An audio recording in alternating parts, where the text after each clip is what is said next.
암행어사다! 암행어사 출두요! 천지가 개벽하는 듯한 고함이 땅을 뒤흔들었습니다. 떵떵거리던 최씨 부인의 화려한 환갑잔치 마당은 순식간에 아수라장이 되었습니다. 거드름을 피우던 최씨는 사색이 되어 마당으로 질질 끌려 나왔습니다. 20년 전 며느리와 뱃속의 손자를 산채로 묻고도 네가 천수를 누릴 줄 알았느냐? 하늘이 무섭지도 않더냐? 서슬퍼런 암행어사의 요통에 최씨는 바들바들 떨며 오리발을 내밀었습니다. 며느리는 20년 전 산적을 만나 죽었습니다. 죽은 사람은 말이 없는데 어찌 생사람을 잡으십니까? 증거가 있습니까? 증거가! 그때였습니다. 한 여인이 천천히 걸어 나왔습니다. 비록 나이가 들었으나 그 눈빛만은 20년 전 흙구덩이 속에서 살려달라 애원하던 그 며느리였습니다. 어머니, 저를 잊으셨습니까? 최 씨는 여인을 보자마자 뒤로 나자빠졌습니다. 탐욕에 눈이 멀어 며느리를 땅에 묻은 비정한 시어머니, 그리고 20년 동안 칼을 갈아온 며느리의 처절하고도 감동적인 이야기. 이야기 시작 전 구독과 좋아요는 저희에게 큰 힘이 됩니다. 그리고 지금 보고 계신 지역을 댓글로 남겨주시면 그곳으로 커다란 복을 보내드리겠습니다. 그럼 본격적으로 이야기 시작합니다.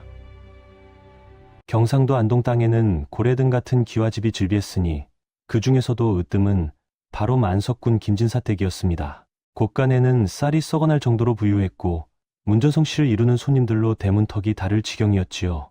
하지만 호사다마라 했던가요? 겉보기엔 화려하기 그지없었으나 이 집안 내막을 들여다보면 짙은 어둠이 드리워져 있었습니다. 집안의 기둥이었던 김진사가 갑작스런 노안으로 시름시름 앓다가 세상을 뜨고 만 것입니다. 집안의 어른이 돌아가셨으니 슬픔이 큰 것은 당연지사나 더 큰 비극은 따로 있었습니다.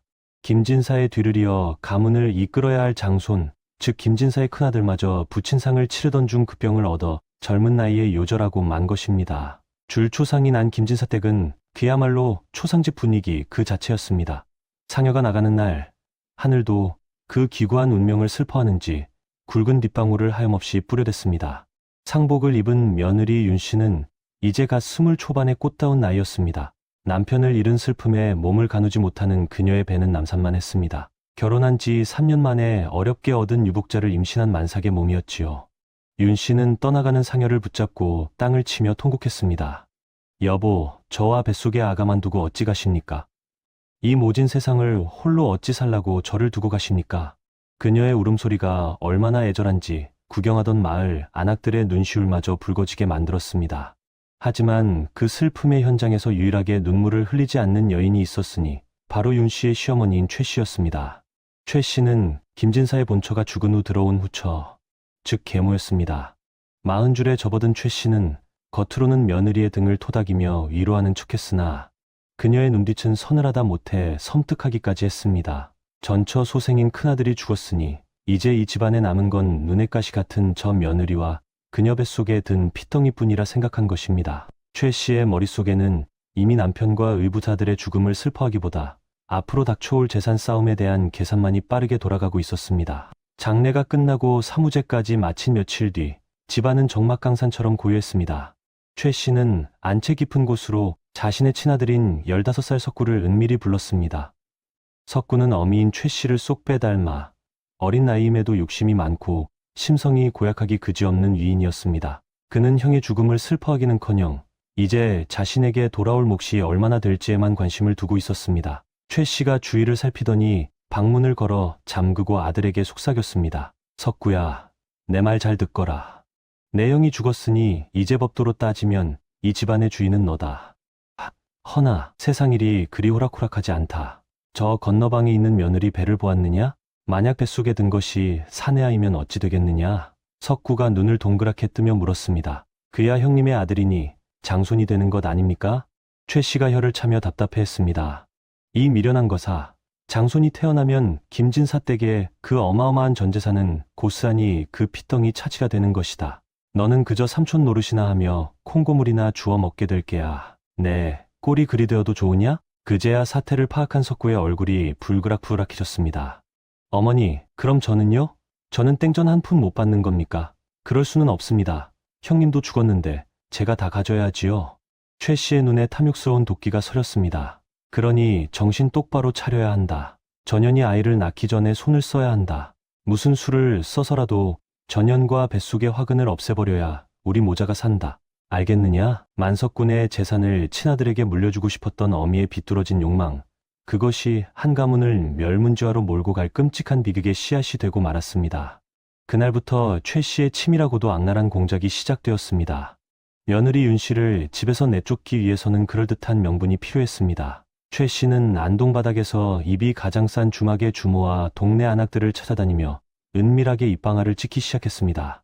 아이고, 내 팔자야.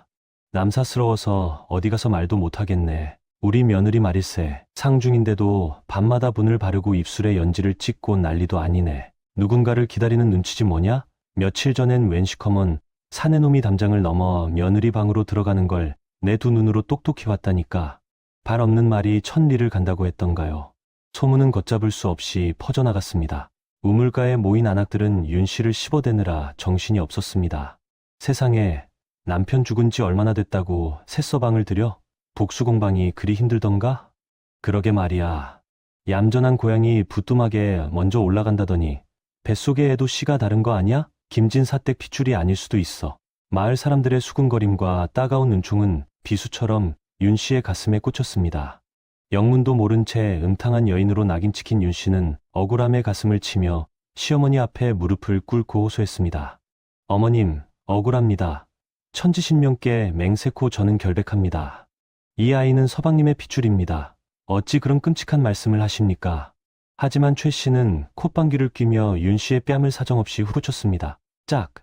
하는 소리가 마당에 울려 퍼졌습니다. 어디서 말대꾸냐? 내년이 한 짓을 하늘이 알고 땅이 아는데 감히 오리발을 내밀어? 부정한 년이 가문의 명예를 더럽히고도 살기를 바라느냐? 오늘부터 인연의 방문을 걸어 잠그고 물 한 모금 주지 마라. 윤 씨는 차가운 방에 감금되었습니다.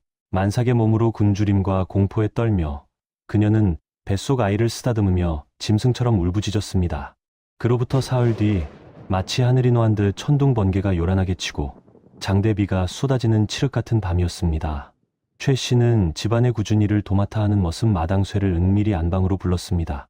마당쇠는 우직하고 힘이 셌지만 셈이 어둡고 주인의 말이라면 죽는 신용까지 하는 충직한 종이었습니다. 최 씨는 엽전이 가득 든 묵직한 꾸러미를 마당쇠의 앞에 던져주며 낮게 속삭였습니다. 마당쇠야, 너 오늘 밤 내 명을 하나 따라야겠다. 내가 평생 만져보지 못할 큰돈이다. 마당쇠가 침을 꼴깍 삼키며 물었습니다. 마님, 무슨 일이길래 이렇게 큰돈을 주십니까요? 최 씨의 눈빛이 뱀처럼 번들거렸습니다. 저 사랑채에 갇힌 며느리 말이다. 전현이 살아있으면 우리 가문은 개망신을 당한다. 오늘 밤 쥐도 새도 모르게 전현을 가만히에 묶어 뒷산 깊은 골짜기로 데려가거라. 그리고 아주 깊이 다시는 나오지 못하게 묻어버려라. 마당쇠는 기겁하며 뒤로 물러섰습니다. 마님, 그게 무슨 말씀입니까요? 산 사람을, 그것도 만삭인 작은 마님을 묻으라니요? 천벌을 받을 짓입니다요. 잔말 말거라. 시키는 대로 하지 않으면 내 놈 목숨도 온전치 못할 줄 알아라.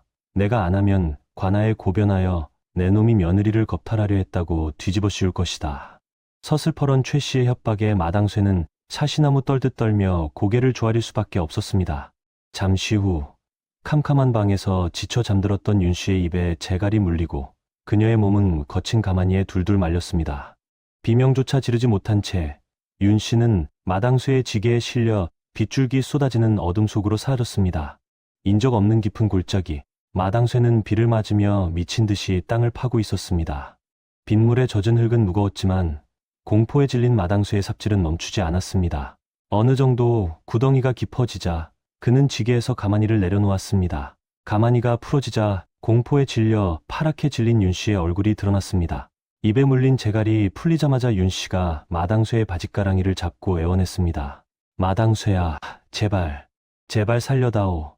나는 죽어도 좋으나 이 뱃속에 아기 많은 우리 김진사댁의 유일한 핏줄이 아니냐. 내가 어찌 이럴 수 있느냐. 윤 씨의 절규에 마당쇠의 손이 멈칫했습니다. 그도 사람인지라 만삭의 임산부를, 그것도 자신이 모시던 작은 마님을 묻는다는 죄책감에 손이 덜덜 떨렸습니다. 하지만 마님의 명령을 거역하면 자신이 죽을 판이었습니다. 저를 원망하지 마십시오. 저는 시키는 대로 할 뿐입니다요. 저승에 가시거든 부디 저를 용서해 주십시오. 마당쇠는 눈을 질끈 감고 윤 씨를 구덩이 속으로 밀어 넣었습니다. 안 돼, 안 돼. 윤 씨의 비명과 함께 흙이 쏟아져 내리기 시작했습니다. 차가운 흙이 윤 씨의 다리를 덮고 배를 덮고 가슴까지 차올랐습니다. 숨이 턱턱 막혀왔습니다. 그때 흙을 덮던 마당쇠가 멈칫하더니 주변을 두리번거렸습니다. 그리고는 옆에 있던 속이 빈갈대 줄기 하나를 꺾어 윤 씨의 입가에 대주었습니다. 마지막 양심이었습니다. 제가 해드릴 수 있는 건 이것뿐입니다요. 부디 조금이라도 더 숨 쉬다 가십시오. 마당쇠는 흙을 완전히 꾹꾹 밟아 덮지 않고 갈대 끝이 살짝 밖으로 나오게 한 뒤 흙을 엉성하게 덮고는 도망치듯 산을 내려갔습니다. 비는 여전히 억수같이 쏟아지고 있었습니다. 칠흑 같은 어둠 속 차가운 땅 밑 윤 씨는 온몸을 짓누르는 흙의 무게와 숨이 막혀오는 공포 속에 갇혔습니다. 입에 물린 얇은 갈대의 대롱 하나에 의지에 가쁜 숨을 몰아쉬었습니다. 의식이 점점 흐려지며 저승사자의 발자국 소리가 들리는 듯했습니다. 이대로 죽는구나. 억울해서 어찌 눈을 감나. 그때였습니다. 뱃속의 아이가 쿵 하고 세게 발길질을 했습니다. 정신이 번쩍 들었습니다. 안 돼. 이대로 죽을 순 없어. 내 아가. 엄마가 너를 반드시 살릴 거야. 반드시 살아서 이 원한을 갚을 것이다. 하늘이 도운 것일까요? 밖에서 쏟아지는 폭우가 기적이 되었습니다. 마당쇠가 급하게 그리고 엉성하게 덮어놓은 흙이 거센 빗물에 씻겨 내려가며 흙더미가 조금씩 헐거워지기 시작한 것입니다. 갈대대롱을 통해 차가운 빗물이 입안으로 흘러들어왔습니다. 윤 씨는 그것이 생명수임을 직감했습니다. 윤 씨는 젖먹던 힘까지 짜내어 손을 움직였습니다. 손톱이 뒤집히고 손가락에서 피가 철철 흘러 흙과 뒤섞였지만 멈출 수 없었습니다. 진흙탕 속에서 허우적대기를 한참, 마침내 윤 씨가 흙거미를 헤치고 상반신을 일으켜 세웠습니다. 번개가 번쩍이며 그녀의 처참한 몰골을 비췄습니다. 머리는 산발이고 온몸은 진흙투성이었지만 그 눈빛만은 짐승처럼 형형하게 빛나고 있었습니다. 지옥에서 살아 돌아온 어미의 눈빛이었습니다. 가까스로 무덤에서 기어나온 윤 씨는 빗속을 헤치며 산속 깊은 곳으로 도망쳤습니다. 만약 최 씨가 사람을 풀어 시신을 확인하러 온다면 끝장이었으니까요. 비에 젖은 옷은 천근만근이었고 만삭의 몸은 금방이라도 쓰러질 듯했습니다. 하지만 그녀는 짐승처럼 기어서라도 산을 올랐습니다. 한참을 헤매다 발견한 곳은 인적 끊긴 폐허, 버려진 숯가마터였습니다. 비바람을 피할 수 있는 유일한 곳이었습니다. 안으로 들어가자마자 긴장이 풀린 탓인지 참을 수 없는 상기가 몰려왔습니다. 아, 아가야, 지금 나오려느냐. 조금만 참지. 도와줄 사람 하나 없는 캄캄한 산속, 차가운 바닥. 윤 씨는 썩은 거적을 깔고 누워 홀로 산통을 견뎌냈습니다. 밖에는 비바람이 몰아치고 안에는 여인의 처절한 비명만이 가득했습니다. 고통에 몸부림치며 그녀는 입술을 깨물어 피를 냈습니다. 소리를 내면 들킬까 두려웠기 때문입니다. 마침내 새벽녘에 우렁찬 울음소리와 함께 사내 아이가 태어났습니다. 윤 씨는 옆에 있던 날카로운 돌조각으로 탯줄을 끊고 피 묻은 자신의 속적삼을 찢어 아이를 감쌌습니다. 갓 태어난 피덩이를 품에 안은 윤 씨의 눈에서 뜨거운 눈물이 쏟아졌습니다. 아가, 내 아가, 너를 정한이라 부르겠다. 바르고 강하게 자라서 이 어미의 피 맺힌 한을 풀어다오. 우리가 살아있음을 저들에게 들키지 않게 부디 숨죽여 살아다오. 산후조리는 꿈도 꿀 수 없었습니다. 당장 먹고 살기 위해서는 무엇이라도 해야 했습니다. 다행히 버려진 숯가마에는 숯을 구울 수 있는 도구들이 남아 있었습니다. 윤 씨는 숯을 굽기로 결심했습니다. 하지만 양반집 주수의 고운 얼굴과 기품 있는 말투는 금세 사람들의 의심을 살 것이 뻔했습니다. 윤 씨는 아궁이에서 시커먼 수컴댕을 긁어모아 자신의 하얀 얼굴에 덕지덕지 발랐습니다. 고운 손도 돌로 문질러 거칠게 만들었습니다. 거울 속에 비친 자신의 모습은 영락없는 천민, 아니 괴물에 가까웠습니다. 이제 안동 김진사댁 며느리 윤 씨는 죽었다. 천하디천한 숙구의 안악일 뿐이다. 그녀는 화전민들이 모여 사는 산 아랫마을로 내려가 자리를 잡았습니다. 사람들이 말을 걸어오면 어버버 하며 벙어리 흉내를 냈습니다. 말을 하면 양반 말투가 튀어나올까 두려웠기 때문입니다. 쯧쯧, 저 숙구이 댁은 말도 못하고 얼굴도 흉측해서 어쩌노. 애 아빠도 없이 혼자 애 키우느라 고생이 많네. 사람들은 그녀를 벙어리네라 부르며 동정반 멸시 반으로 대했습니다. 윤 씨는 사람들의 시선을 피해 손이 부르트고 발이 갈라지도록 숯을 구워 장터에 내다 파는 고단한 삶을 시작했습니다. 오직 아들 정한을 위해서였습니다. 세월은 유수와 같이 흘러 어느덧 아들 정한이 5살이 되었습니다. 정아는 아비를 닮아 총명하고 눈빛이 맑았으며 하나를 가르치면 열을 아는 영특한 아이였습니다. 윤 씨는 낮에는 숯가마에서 뼈가 으스러져라 일을 하고 밤이 되면 방문을 걸어 잠그고 엄한 스승으로 변했습니다. 종이와 붓이 있을 리 만무했습니다. 윤 씨는 숯덩이로 방바닥과 바위에 글을 쓰며 아들을 가르쳤습니다. 정하나, 따라 읽거라. 하늘천, 땅지, 거물현, 누를황. 어린 정하는 밤늦게까지 이어지는 공부가 힘들었습니다. 어머니, 다른 애들은 밖에서 노는데 왜 저는 밤마다 글 공부를 해야 해요? 졸려요. 저도 자고 싶어요.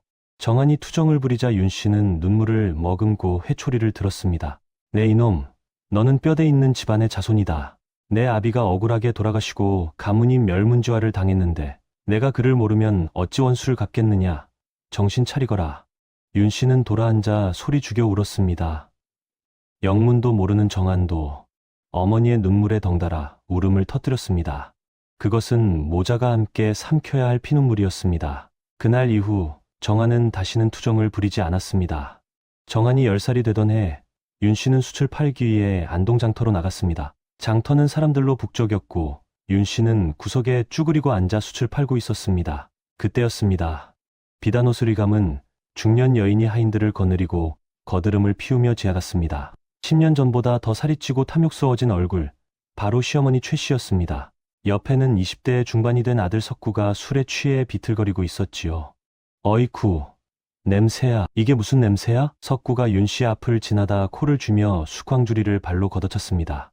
우당탕, 검은 숯이 바닥에 뒹굴고 윤 씨는 황급히 숯을 주워 담으려 고개를 숙였습니다. 그때 최 씨가 코를 막으며 쏘아붙였습니다. 에잉, 재수 없게 거지 같은 년이 어디 감히 길바닥에 숯을 늘어놓고 있어. 썩 치우지 못해. 내 비단 옷에 검댕이라도 묻으면 내년 목숨으로도 못 갚는다. 윤 씨의 손이 부들부들 떨렸습니다. 당장이라도 달려들어. 내가 네 며느리다.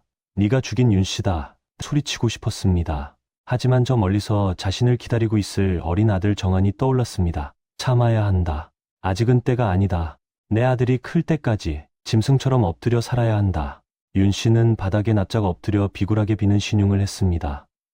최 씨 모자는 낄낄거리며 침을 뱉고는 사라졌습니다. 그 뒷모습을 노려보는 윤 씨의 눈에서 10년 묵은 핏빛 눈물이 뚝뚝 떨어져 바닥을 젖혔습니다.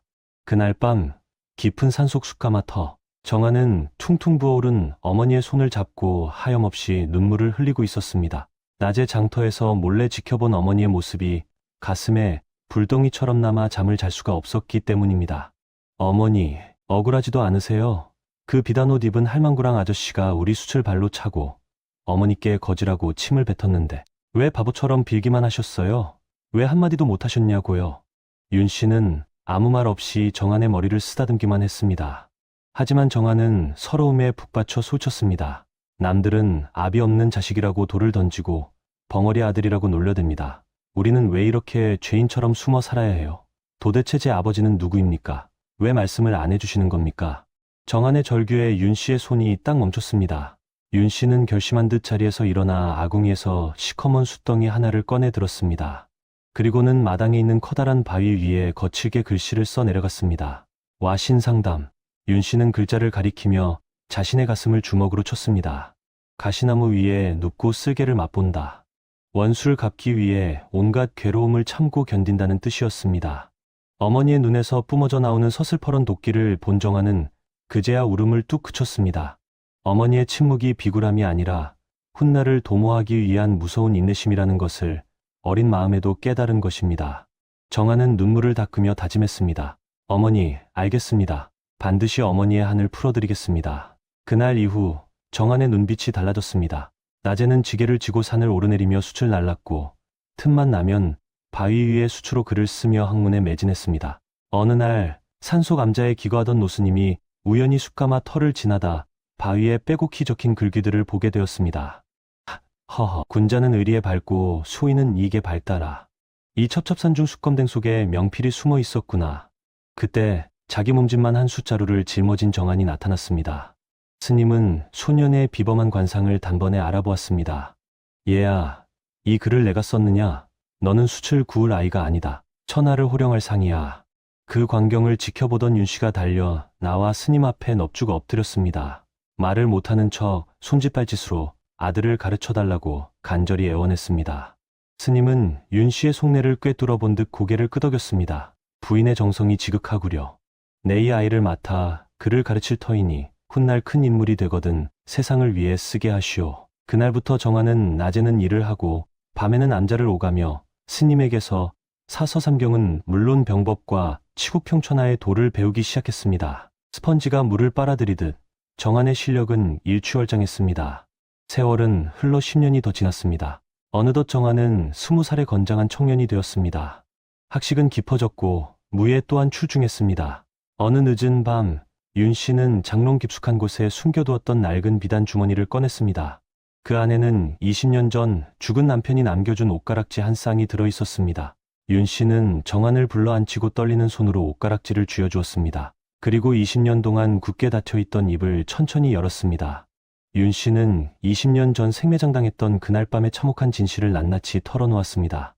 이야기를 듣는 내내 정한의 몸은 분노로 떨렸습니다.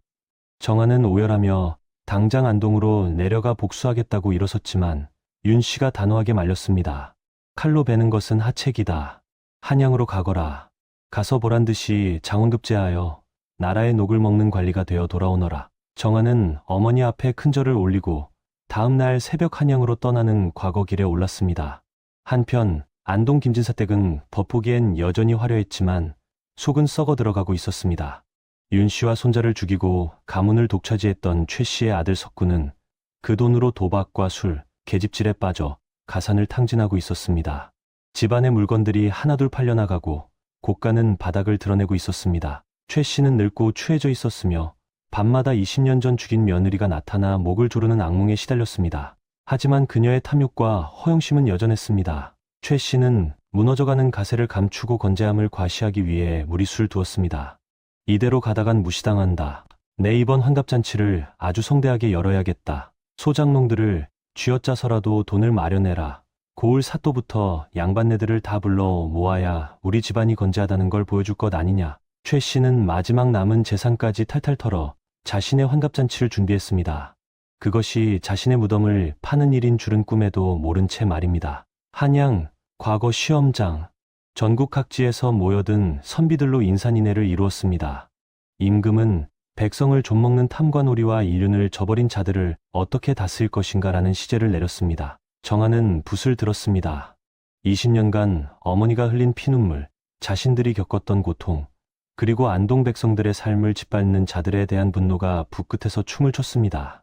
거침없이 써 내려가는 정한의 글에는 서리빨 같은 기백과 뜨거운 애민정신이 담겨 있었습니다. 며칠 뒤 합격자 발표가 있는 날, 정한은 장원급제를 하여 어사화를 머리에 꽂고 임금 앞에 나아가 엎드렸습니다. 임금은 정한의 글을 읽고 크게 감탄하여 직접 그를 불렀습니다. 내 글을 보니 세상의 불의를 꿰뚫어 보는 눈이 매섭구나. 내 너에게 중대한 임무를 맡기려 한다. 임금은 정한에게 마패와 유척을 하사했습니다. 너를 암행어사에 제수하노라. 남쪽 지방으로 내려가 탐관오리를 징벌하고 억울한 백성의 한을 풀어주어라. 정한은 마패를 품속 깊이 갈무리했습니다. 그의 눈빛이 안동 쪽을 향해 번뜩였습니다. 기다리십시오, 어머니. 그리고 기다려라, 최 씨. 내 이제 심판의 칼을 들고 가노라. 한양을 떠난 정한은 비단 관복을 벗어 던지고 냄새나는 헌 옷을 주워 입었습니다. 얼굴에는 흙먼지를 칠하고 머리는 헝클어뜨리니 영락없는 상거지의 몰골이었습니다. 고향 안동 땅에 들어서자마자 들려오는 소리는 백성들의 탄식뿐이었습니다. 최 씨네가 환갑잔치 비용을 마련하느라 소장료를 올려 백성들이 굶어 죽을 지경이라는 원성이 자자했습니다. 정한은 주먹을 꽉 쥐며 최 씨의 집 앞을 서성였습니다. 그때 대문이 벌컥 열리더니 술에 취해 비틀거리는 석구가 튀어나왔습니다. 에이, 재수없게 대문 앞에 거지가 서 있어. 야, 저리 꺼져. 석구는 다짜고짜 정한을 밀치고 발길질을 해댔습니다. 정한은 바닥에 나뒹굴면서도 묵묵히 매를 맞았습니다. 지금 당장이라도 마패를 꺼내 저놈의 턱주가리를 날려버리고 싶었지만 더 큰 심판을 위해 참아야 했습니다. 정한은 비틀거리는 척하며 바닥에 떨어진 흙을 털고 일어났습니다. 그래, 맘껏 때려라. 내 놈의 죄가 무거워질수록 내 칼날도 날카로워질 테니. 달이 구름 뒤로 숨은 깊은 밤, 정한은 인적 드문 산길을 올라 숯가마 터로 향했습니다.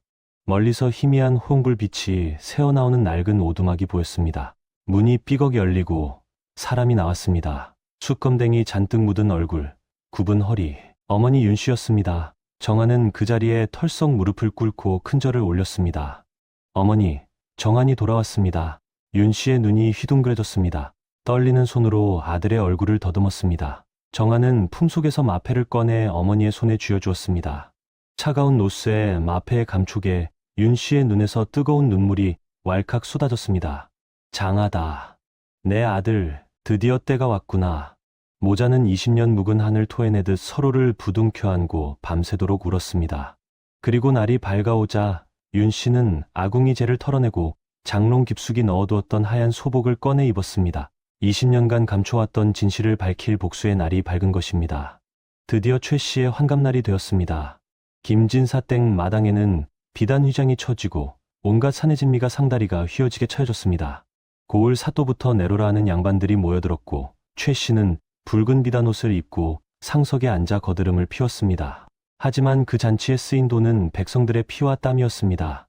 그때였습니다. 왁자지껄한 잔치판에 찬물을 끼얹 듯 꾀죄죄한 거지가 비틀거리며 마당으로 들어섰습니다. 바로 정한이었습니다. 아이고 배고파라. 밥 한 술만 주시오. 귀한 잔칫날 얻어먹으러 왔소.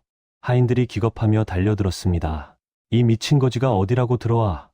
당장 끌어내. 그 소란에 석구가 눈을 부라리며 달려왔습니다. 아니, 저놈은 며칠 전 내가 팰 때 덜 맞았나 보구나. 여봐라, 멍석을 말아라. 오늘 아주 제삿날을 만들어주마. 석구가 몽둥이를 치켜들고 정한의 머리통을 내리치려는 절체절명의 순간이었습니다. 정한이 번개같이 풍서 마패를 꺼내들며 우렁차게 외쳤습니다. 암행어사 출두야. 그 소리가 어찌나 큰지 기와장이 들썩거릴 정도였습니다. 담장 밖에서 잠복하고 있던 역졸들이 벌떼처럼 들이닥쳤습니다. 암행어사 출두여. 탐관오리와 죄인들은 썩 물러라. 순식간에 잔치상은 뒤엎어지고 비명을 지르며 도망가던 양반들은 역졸들에게 붙잡혀 포승줄에 묶였습니다. 몽둥이를 들고 있던 석구는 다리가 풀려 그 자리에 주저앉아 오줌을 지렸고 상석에 앉아있던 최 씨는 얼굴이 하얗게 질려 벌벌 떨기만 했습니다. 정한은 관복으로 갈아입고 마루 위에 당당히 섰습니다. 죄인 최 씨와 그 아들 석구는 듣거라. 너희는 탐욕에 눈이 멀어 하늘 무서운 줄 모르고 폐륜을 저질렀다. 20년 전 며느리와 손자를 산 채로 묻은 죄를 자복하겠느냐. 최 씨는 엎드려 바닥을 치며 발뺌했습니다. 아이고, 어사 나으리 억울합니다. 며느리는 산적에게 당해 죽었습니다요. 어찌 죽은 사람 핑계를 대며 산 사람을 잡으려 하십니까? 그때 대문 밖에서 서늘한 목소리가 들려왔습니다. 어머니, 아직도 거짓말을 하시는군요. 사람들이 홍해 갈라지듯 길을 터주자 하얀 소복을 입은 윤씨 부인이 천천히 걸어 들어왔습니다. 숯검댕을 씻어낸 얼굴은 늙었지만 그 깊아 서늘한 눈빛은 20년 전 그대로였습니다. 최 씨는 마치 귀신이라도 본 듯 비명을 지르며 뒤로 자빠졌습니다. 윤씨 뒤이어 늙은 종 마당쇠가 죄인처럼 고개를 숙이고 들어와 무릎을 꿇으며 모든 진실을 고했습니다. 빼도 박도 못할 증거와 증인 앞에 최 씨와 석구는 고개를 들 수 없었습니다. 정한은 판결을 내렸습니다. 죄인 최 씨와 김석구는 살인미수와 폐륜, 그리고 수많은 백성을 수탈한 죄를 물어 곤장백대를 치고 저 멀리 흑산도로 유배를 보내노라. 다시는 육지를 밟지 못할 것이다. 살려주시오. 아이고 나 죽네. 최 씨 모자의 처절한 비명소리가 안동바닥을 울렸지만 그들을 동정하는 이는 아무도 없었습니다. 오히려 구경하던 백성들이 속이 다 시원하다며 환호성을 질렀지요. 모든 일이 마무리되고 윤씨 부인은 잃어버렸던 김진사 댁의 안주인 자리를 되찾아 나라로부터 정경 부인에 봉해졌습니다. 정한은 어머니를 극진히 모시며 백성을 위한 정치를 펼치는 훌륭한 목민관이 되었습니다. 그 후로도 오랫동안 안동 땅에는 숯 굽는 냄새가 날 때마다 20년을 참아내고 끝내 승리한 어머니와 아들의 이야기가 전설처럼 전해졌다고 합니다. 오늘 이야기 어떠셨나요? 20년 동안 숯가마 속에서 칼을 간 윤씨 부인의 한이 풀리는 순간 제 속이 뻥 뚫리는 것 같았습니다. 오늘 이야기가 재미있으셨다면 구독과 좋아요 꼭 눌러주시고 댓글로 여러분의 생각도 많이 남겨주세요. 그럼 저는 더 감동적인 옛날 이야기로 다시 찾아오겠습니다.